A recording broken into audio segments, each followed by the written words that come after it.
The first watch I want to talk about this week is a really interesting Parmigiani Florio. I think it's quite an early example, and why it jumps out to me. Well, this exact model is the watch that King Charles wears.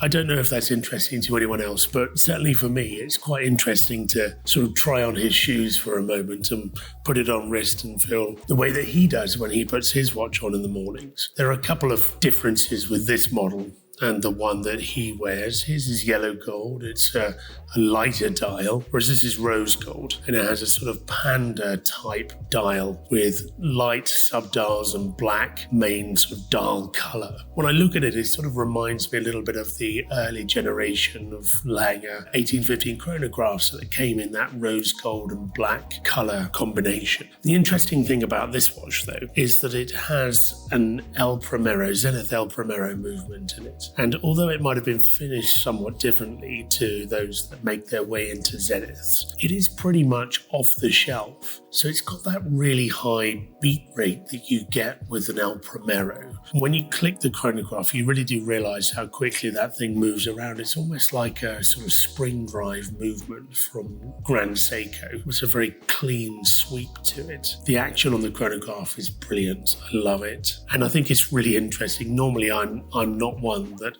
agrees with a date window that's anywhere apart from maybe 6 o'clock or 3 o'clock. But on this one, it's positioned at 1:30.